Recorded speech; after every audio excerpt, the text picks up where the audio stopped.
Take from the middle.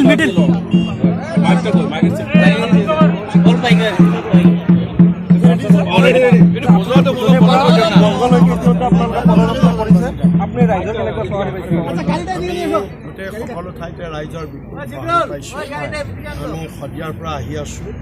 আজি এতিয়া চাওক আমি BTADৰ এখন জিলা চিৰাঙত আমি যোৱাকালি আৰু আজি বিপুল সঁহাৰি আৰু এতিয়া আমি কোকৰাঝাৰ জিলাত সোমাইছোঁ BTADৰ জিলা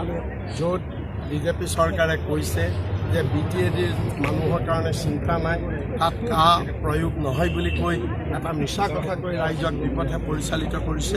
BTADৰ মানুহ বুজি পাইছে যে কা আইনখনে চৰকাৰে মিছা প্ৰলোভন দিছে তেওঁলোককো বিপদত পেলাব এই কথা বুজি পাইছে আৰু বুজি পাই সেইকাৰণে ইয়াতো আপুনি দেখিছে হাজাৰ হাজাৰ ৰাইজ আজি ওলাই আহিছে গতিকে আমি সকলো ঠাইতে বিপুল সঁহাৰি পাইছোঁ আচ্ছা কালৈ জনজাতিসকলে মানে আন্দোলন তীব্ৰতৰ কৰা নাই এই সম্বন্ধে আপুনি কি নহয় তেওঁলোকক ভুলকৈ বুজাইছে তেওঁলোকক প্ৰলোভন দিছে আৰু এইটো বিজেপি চৰকাৰে ব্ৰিটিছে যেনেকৈ ডিভাইড এণ্ড ৰুল পলিচি কৰিছিল এই বিজেপি চৰকাৰেও ডিভাইড এণ্ড ৰুল পলিচি কৰি জনজাতিৰ অজনজাতি এনেকুৱা বিভাজন আনিব খুজিছে কিন্তু এতিয়া জনজাতি ৰাইজে বুজি পাইছে কাৰণ যদিও তেওঁলোকে কৈছে ট্ৰাইবেল বেল্ট এণ্ড ব্লক বা 6 শিডিউল এৰিয়া কা বলবৎ নহয় এইটো এটা অফিচিয়েলি কোৱা কথা কিন্তু পিছ দুৱাৰেদি মানুহ সোমাবই মানুহক ৰাখিব নোৱাৰে তেওঁলোকে নিজৰ নামত হয়তো মাটি ল'ব নোৱাৰিব পাৰে কিন্তু বাকী সকলোবিলাক তেওঁলোকে তাত পাব ভাৰতবৰ্ষত যেতিয়া এজন মানুহে নাগৰিকত্ব পাব তেওঁ ভাৰতবৰ্ষৰ যিকোনো চুকে কোণে থাকিব পৰা তেওঁৰ অধিকাৰ আছে তেওঁ তাত বসবাস কৰাৰ অধিকাৰ আছে গতিকে এইটো এটা মিছা কথা কৈছে বেলেগৰ নামত BTAD এৰিয়াটো অন্য মানুহৰ নামত তেওঁলোকে মাটি বাৰী ল'ব পাৰিব বাকী তেওঁলোকে ব্যৱসায় বেলেগ ঠাইত চাকৰি লৈ তালৈ ট্ৰেন্সফাৰ কৰি আহিব পাৰিব তাত কোনো বাধা নাই গতিকে সেই কথাটো তেওঁলোকে এটা মিছা কথা কৈছে পিছ দুৱাৰেদি মানুহ সোমাবই কাই এই বিজেপি চৰকাৰখনক বিপৰ্যয়ত পেলাব পাৰে নেকি আগন্তুক নিৰ্বাচনত অলৰেডি বিপৰ্যয়ত পৰিছে আজি অসমত আপোনালোকে দেখিছে গোটেই অসমত আজি লাখ লাখ মানুহ আজি ওলাই আহিছে অকল অসম নহয় গোটেই ভাৰতবৰ্ষ আজি ভাৰতবৰ্ষৰ বিভিন্ন ৰাজ্যত এই আইনখনৰ বিৰুদ্ধে আন্দোলন হৈছে কেৱল মানে বিদেশত যিবিলাক NRI ইণ্ডিয়ান আছে বা অসমীয়া মানুহ যিবিলাক তাতো এই আন্দোলনটো হৈছে গতিকে বিজেপি চৰকাৰক ডেফিনেটলি এই আইনখনে তেওঁলোকক বিপদত পেলাব কাখন গ্ৰহণ কৰাৰ পিছত বিজেপি চৰকাৰে একাধিক আঁচনি গ্ৰহণ কৰিছে এই আঁচনিসমূহ ফলপ্ৰসূ হ'ব নেকি আপোনাৰ এইবিলাক সম্পূৰ্ণ মিছা কথা কাৰণ আজি এতিয়া 4.5 বছৰ হ'ল বিজেপি চৰকাৰ অসমত 4 বছৰ হ'ল এতিয়াই তেওঁলোকে আঁচনি দিব পৰা নাই আৰু এবছৰত তেওঁলোকে কি আঁচনি দিব তেওঁলোকে ইমান দিনতো একো আঁচনি দিব পৰা নাই তেওঁলোকে 1 টকাৰ চাউল দিছে 1 টকাৰ চাউলৰ ভাত বনাবলৈ 45 টকা মানুহে কেৰাচিন তেল কিনিব লাগে 1 টকাৰ চাউল দিছে 1 টকাৰ চাউলৰ লগত ভাত খাবলৈ চব্জি বনাবলৈ 140 টকাত পিঁয়াজ কিনিব লাগে এইটোৱে আঁচনি গতিকে তেওঁলোকে এইখিনিকে দিব পৰা নাই তেওঁলোকে কি বিদেশী আনিব তেওঁলোকে আমাৰ মানুহকে তেওঁলোকে সুবিধা দিব পৰা নাই চাকৰি দিব পৰা নাই বেপাৰ বাণিজ্য দিব পৰা নাই খোৱা পানী বিজুলী দিব পৰা নাই এতিয়া আৰু তেওঁলোকে এতিয়া বিদেশৰ পৰা মানুহ আনি আমাৰ মানুহৰ আৰু হাহাকাৰ অৱস্থা কৰিব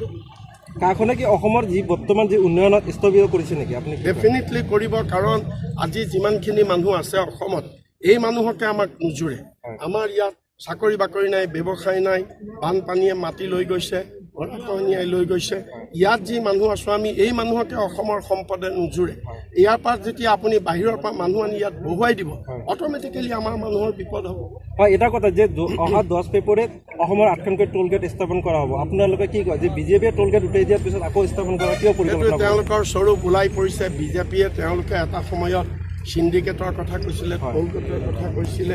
আৰু কৈ পেলাই তেওঁলোকে ৰাজনীতি কৰিলে ইলেকশ্যন খেলিলে এতিয়া তেওঁলোকে টোল গেটৰ যোগেদি তেওঁলোকে টকা সংগ্ৰহ কৰি কেৱল তেওঁলোকে নিজৰ পুঁজি টনকিয়াল কৰা পাৰ্টিৰ পুঁজি টনকিয়াল কৰা টোল গেট যদি ৰাস্তাত যদি ৰাইজক ভাল সুবিধা দিব নোৱাৰে টোল গেটৰ কি অৰ্থ থাকে আৰু এখন চৰকাৰৰ যাতায়াত দিয়া চৰকাৰৰ দায়িত্ব যাতায়াতৰ নামত যদি আকৌ আমি সুকীয়াকৈ ৰাস্তাত টোল গেটত টেক্স দিব লাগে তেতিয়াহ'লে এই চৰকাৰৰ ৰাইজৰ সেৱা কৰাৰ কি উদ্দেশ্য থাকে আপুনি ভাবিছে নেকি যে বিজেপি চৰকাৰখনে সিন্ডিকেটৰ জৰিয়তে এতিয়া ধন ঘটাৰ এটা প্ৰচেষ্টা গ্ৰহণ কৰিছে যিহেতু কয়লা সিন্ডিকেট চলি আছে আমি ক'ব নালাগে আমি ক'বলৈ দৰকাৰ নাই বিজেপিয়ে কৈছে তেওঁলোকৰ মুখ্যমন্ত্ৰী আইন উপদেষ্টাগৰাকীয়ে কৈছে বিজেপি চৰকাৰৰ ইয়াৰ আগৰজন DGPয়ে কৈছে তেওঁলোকে চিণ্ডিকেট হৈছে বুলি এনকুৱাৰী দিছে বিজেপিৰ কেইবাজনো MLA মিনিষ্টাৰ ইয়াত জড়িত আছে বুলি মিডিয়াত বহুত কথা ওলাইছে আমি ক'বই নালাগে আৰু ছাৰ এই বেল ব্লগৰ পৰা কিছুমান মানুহ উৎখাত কৰা হ'ব বুলি এটা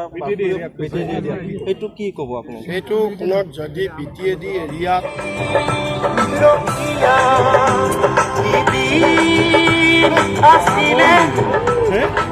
BTAD এৰিয়াত আমাৰ কথা হ'ল এয়াই মানে আইনগতভাৱে মানুহ যদি বহিছে আৰু ভূমিৰ অধিকাৰ মানুহক দিব লাগিব তেওঁলোকে যিটো নতুন ভূমি নীতিৰ কথা কৈছে এই ভূমি নীতিত ভাৰতীয় মানুহে অসমত যি ভাৰতীয় নাগৰিক আছে তেওঁলোকে ভূমিৰ অধিকাৰ পাব লাগিব এতিয়া BTAD এৰিয়াৰ পৰা যদি কোনোবা মানুহক উচ্ছেদ কৰিব বিচাৰিছে এইটো আইনগতভাৱে এই কথা পৰ্যালোচনা কৰিব লাগিব যদি আইনগতভাৱে নহয় তেতিয়াহ'লে সেইটো আমি তাৰ বিৰোধী কংগ্ৰেছৰ এই পদযাত্ৰা দেখি বিজেপিয়ে শান্তি সমদল অনুৰূপ কাৰ্যসূচী পালন কৰা বুলি ডেফিনেটলি আমাৰ এইটো দেখি বিজেপি শংকিত হৈছে আৰু তেওঁলোকে আমাৰ এইটো কাউণ্টাৰ দিবৰ কাৰণে তেওঁলোকে ভাড়াতীয়া মানুহ লৈ বিভিন্ন আঁচনি দেখুৱাই ব্লেকমেইলিং কৰি কিছুমান মানুহ গোটাই তেওঁলোকে শান্তি সমদল কৰিছে যদিও আজি এতিয়া চাওক যোৱাকালি ধেমাজিত তেওঁলোকে মানুহ গোটালে গোটেই অসমৰ বিভিন্ন আজি এতিয়া তাত ছাত্ৰ সন্থাই তাৰ কাউণ্টাৰ দি দিলে তেওঁলোকে যিমান মানুহ তাতকৈ ডাবল মানুহ কোনো গাড়ী দিয়া নাইকিয়া কোনো সুবিধা দিয়া নাইকিয়া মানুহ স্বতঃস্ফূৰ্তভাৱে ওলাই আহিছে গতিকে বিজেপিয়ে যিমানেই ভাড়াতীয়া মানুহ নিনিয়ক আঁচনি দি ব্লেকমেইলিং কৰি মানুহ নিনিয়ক কিন্তু সেই মানুহৰ অন্তৰ নিব নোৱাৰে